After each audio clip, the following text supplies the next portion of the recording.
आज हम लोग हिंदी व्याकरण के अंतर्गत लिंग को देखने का काम करेंगे, जिसका भाग 1 है। भाग 2 पुनः प्राप्त होगा। हम लोग आज भाग 1 को सीखेंगे,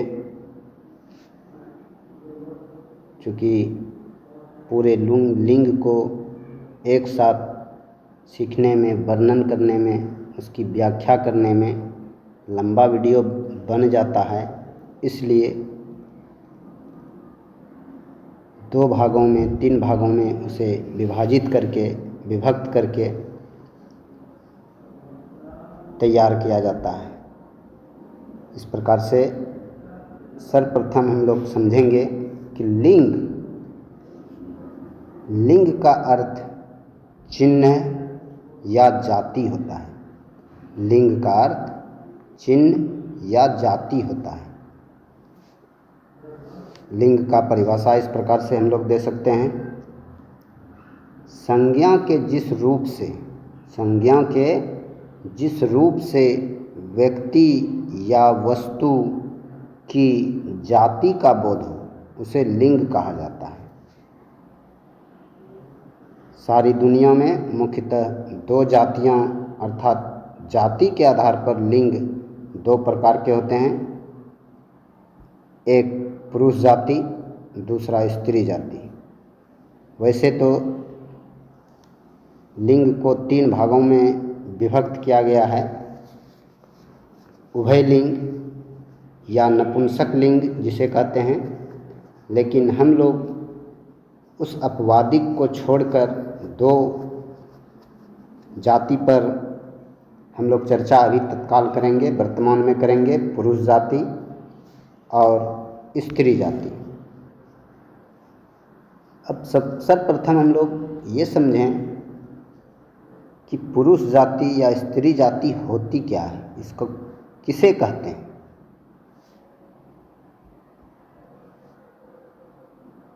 इसका परिभाषा है, जिस संज्ञाओं से पुरुष जाति का बोध होता है उन्हें पुल्लिंग कहा जाता है। जैसे लड़का, ये पुल्लिंग है। बैल पुल्लिंग है। राजा पुल्लिंग है। दास पुल्लिंग है। मालिक पुल्लिंग है। घोड़ा पुल्लिंग है, आदि। ऐसे सब हम लोग कई देख सकते हैं। अब स्त्रीलिंग जाति, या जिसे हम लोग स्त्रीलिंग कहते हैं, या स्त्री जाति को स्त्रीलिंग कहा जाता है, इसका परिभाषा इस प्रकार से कह सकते हैं, जिस संज्ञाओं से स्त्री जाति का बोध होता है, संपूर्ण स्त्री जाति के अंतर्गत कह सकते हैं, उन्हें स्त्रीलिंग कहा जाता है। जैसे लड़का, गाय, रानी, दासी, मालकिन, घोड़ी आदि। ये सब स्त्रीलिंग जाति के अंतर्गत, स्त्री जाति के अंतर्गत आता है। अब हम लोग बारी बारी से बोलचाल की भाषा में भी हम लोग स्त्रीलिंग और पुल्लिंग में विभेद नहीं कर पाते हैं। इसके कुछ नियम हैं, तरीके हैं।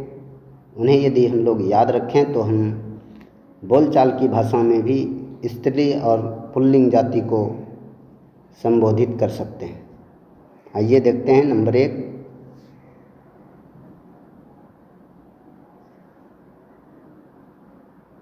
कुछ ऐसे शब्द हैं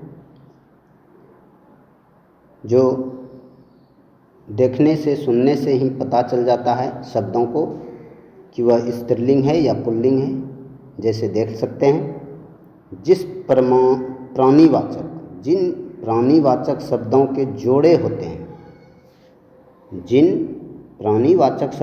जोड़े होते हैं, उनका लिंग जानने में कठिनाई नहीं होती है। जैसे घोड़ा, घोड़ी, तो यहाँ हम समझ सकते हैं कि घोड़ा जो है ये पुल्लिंग है, घोड़ी स्त्रीलिंग है। गाय, सांड, गाय पुल्लिंग है, सांड स्त्रीलिंग है। गधा, गधई, हाथी, हाथिनी, लड़का, लड़की, राजा, रानी, दास दासी, मालिक मालकिन, बाछा बछिया, ऊँट ऊँटनी आदि। ऐसे शब्दों में हम लोग पता कर सकते हैं आसानी से कि कौन सा स्त्रीलिंग होगा, कौन सा पुल्लिंग, अर्थात जिस प्राणीवाचक शब्दों के जोड़े होते हैं उसका लिंग जानने में हमें कठिनाई नहीं होती है। लेकिन कुछ ऐसे शब्द हैं जिसका जोड़ा नहीं होता है। वैसे शब्दों को जानने के लिए कुछ नियम हैं, उस नियम को हम लोग देखते हैं।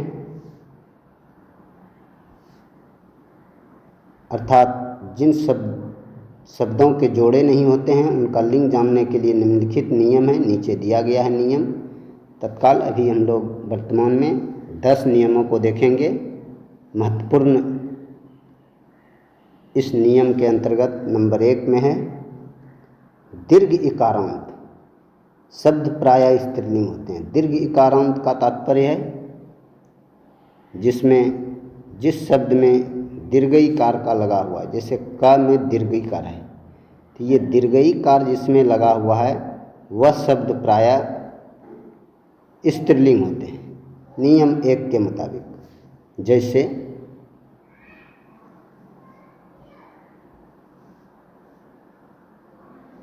रानी, घोड़ी, लड़की, दासी, नदी आदि, ये सब जो हैं स्त्रीलिंग के अंतर्गत आते हैं, क्योंकि मेरा नंबर 1 नियम कहता है कि दीर्घ इकारांत शब्द प्रायः स्त्रीलिंग होते हैं। जिस शब्द में दीर्घिकार लगा हुआ है, यहाँ जितने शब्द हैं सब में दीर्घिकार लगा हुआ है, अर्थात ये सारे शब्द स्त्रीलिंग हैं। इसमें कुछ अपवाद है, अपवाद को याद रखना पड़ता है हम लोगों को। चूँकि यहाँ प्रायः लगा हुआ है, इसका मतलब सभी शब्द हैं लेकिन कुछ को छोड़कर। अपवाद के अंतर्गत है दही, घी, मोती, जी और पानी। ये क्या है? ये स्त्रीलिंग नहीं है, ये पुल्लिंग है। इसमें दीर्घिकार लगा हुआ है, उसके बावजूद भी ये स्त्रीलिंग ना होकर ये पुल्लिंग है। इसको हम अपवाद कह सकते हैं। ये अपवाद हमारे 5 हैं। नंबर 2,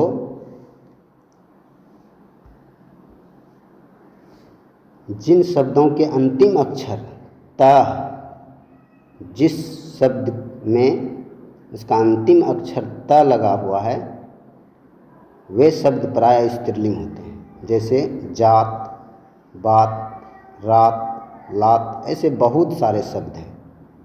लेकिन इसमें भी कुछ अपवाद हैं, जैसे भात, दांत, गीत, भूत और शरबत। ये क्या है? स्त्रीलिंग ना होकर ये पुल्लिंग है। तो ये अपवाद को भी हमें याद रखना है। नंबर 3, नदियों के नाम स्त्रीलिंग होते हैं। जितना भी है नदियाँ प्रायः वो स्त्रीलिंग होती है, जैसे गंगा, कोसी, यमुना, महानदी, ये सारे नदियाँ जो हैं स्त्रीलिंग हैं। लेकिन इसमें भी अपवाद है। अपवाद के अंतर्गत आता है सोन, सिंधु, ब्रह्मपुत्र। ये नदी नहीं है, ये चूँकि पुल्लिंग है, क्योंकि ये शब्द नदियाँ नहीं बल्कि ये नद हैं, अर्थात ये पुल्लिंग है।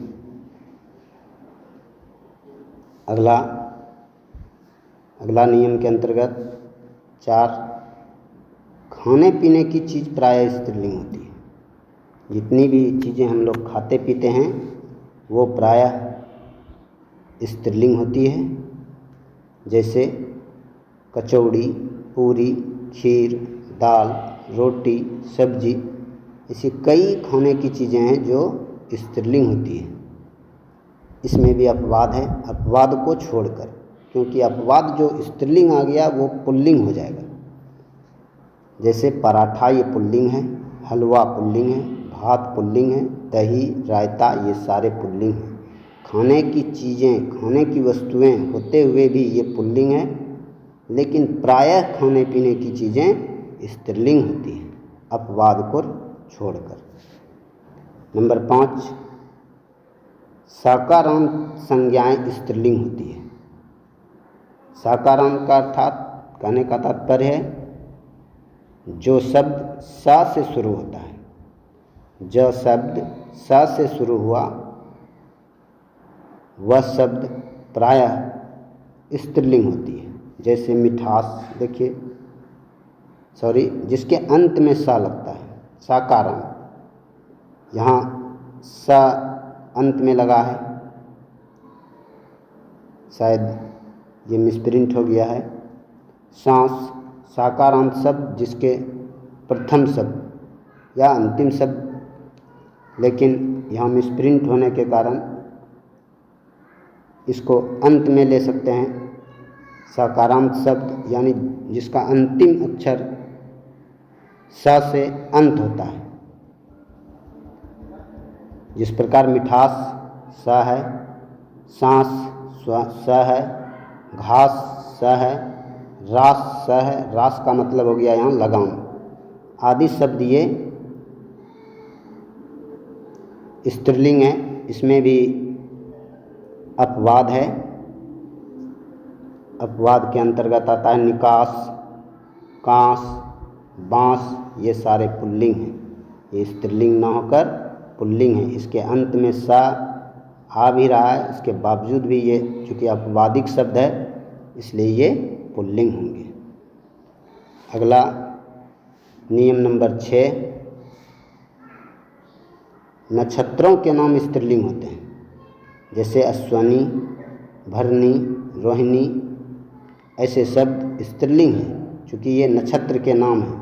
लेकिन इसमें अपवाद को छोड़कर पुनर्वसु ये पुल्लिंग है, ये भी नक्षत्र के नाम है, उसके बावजूद भी ये पुल्लिंग है।